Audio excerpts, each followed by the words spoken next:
Hello guys, how are you? Welcome to my one and only YouTube channel, which is this. Today I'm going to explain Titan series season 1 episode 3 part 2. So without wasting any more time, let's get started. पहले scene में हमें वो freak family दिखाया जाता है जो doctor एडम्सन के पास आ रहे हैं। ये डॉक्टर एडम्सन वही आदमी है जिसने रेचल को ढूंढने का काम सौंपा था। एडम्सन इन लोगों के ऊपर गुस्सा है क्योंकि ये लोग बिना रेचल के वापस आया। इन लोगों को धमकाता है। इस फैमिली को बनाने के टाइम इन लोगों के ब्रेन में एक बॉम्ब फिक्स कर दिया होता है जिसका बटन एडम्सन के साथ है। तो एडम्सन इन लोगों को वो स्विच दिखा के मारने ही वाला होता है पर मारता नहीं है। एडम्सन इस फैमिली को और एक चांस देता है। एडम्सन उन लोगों को बताता है कि रेचल का बाप इस दुनिया को सच्चाई दिखाएगा, इस दुनिया से गंदगी मिटाएगा और हमें हमारी असलियत दिखाएंगे। पर वो बगैर इनविटेशन के यहाँ नहीं आ सकते और उसे और कोई नहीं इनवाइट कर सकता, पर ओनली रेचल ही इनवाइट कर सकता है। तो इसी वजह से वो लोग रेचल के पीछे पड़े हैं। तो वो लोग रेचल के पीछे इसलिए पड़े थे क्योंकि वही एक इंसान है जो अपने बाप को इस दुनिया में ला सकता है।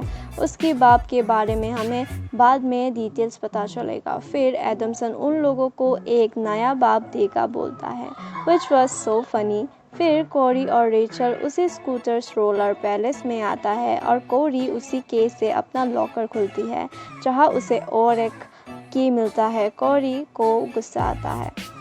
क्या वो इतनी कॉम्प्लिकेटेड थी? कोरी रेचल को डिक के बारे में पूछती है जहां वो बोलती है कि he is a cop and he is trying to. उसके बाद वो बोलती है इट डजंट मैटर। रेचल उसे बोलती है कि वो मुझे वैसे भी हेल्प करना नहीं चाहता था। फिर रेचल आर्केड में खेलने जाती है जहां वो गारफील्ड से मिलता है। गारफील्ड वही है जिसे हमें फर्स्ट एपिसोड के लास्ट सीन में दिखाया गया है, जो कि ग्रीन टाइगर तक कन्वर्ट हो सकता है।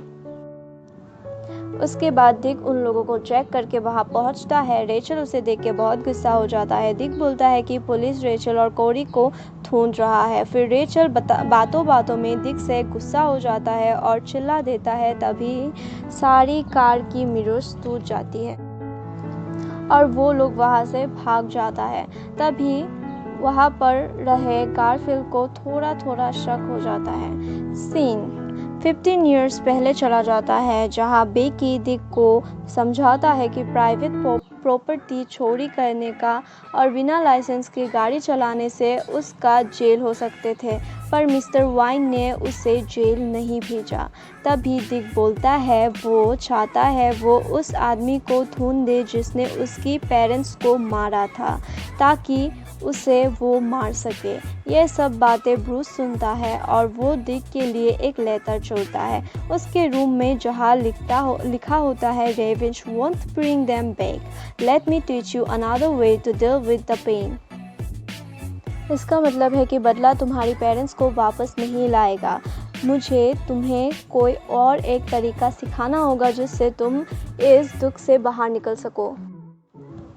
तो अब कहानी प्रेजेंट पे आती है जहाँ वो लोग चर्च पे होता है जहाँ डिक उसे बोलता है कि किसी को कोई मदद नहीं कर सकता, खुद की मदद खुद करना होता है। वो रेचल को समझाता है ताकि वो अपने पावर्स कंट्रोल करना खुद सीख जाए क्योंकि कोई और उसके लिए ये नहीं कर सकता। ये सुन के रेचल थोड़ी सेट हो जाती है और वो अकेला रहना चाहती है बोल के डिक को वहाँ से भगा देता है।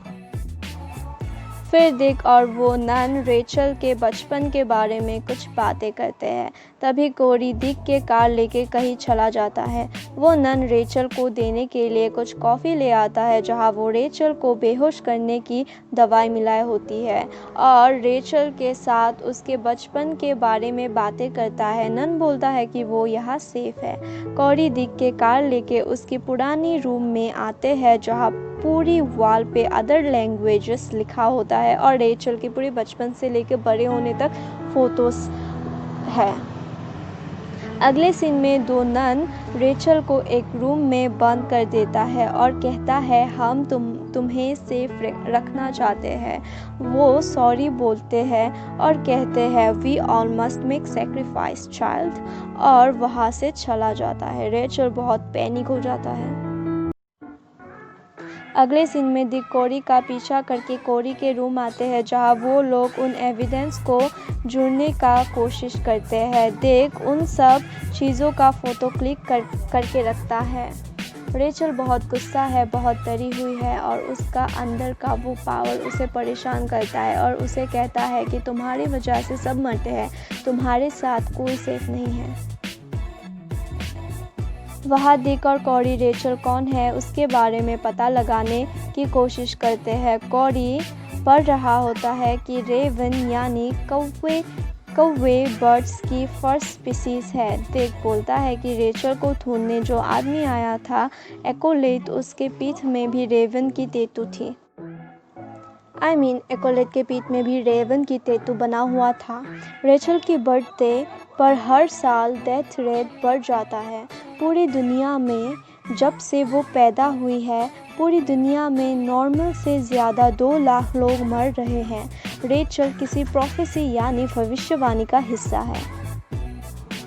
वहाँ रेचल को वो पावर बहुत परेशान करते हैं, बहुत डराते हैं ताकि वो अपने अंदर एंटर होने दे, तभी वो ज़ोर से चिल्ला देती है।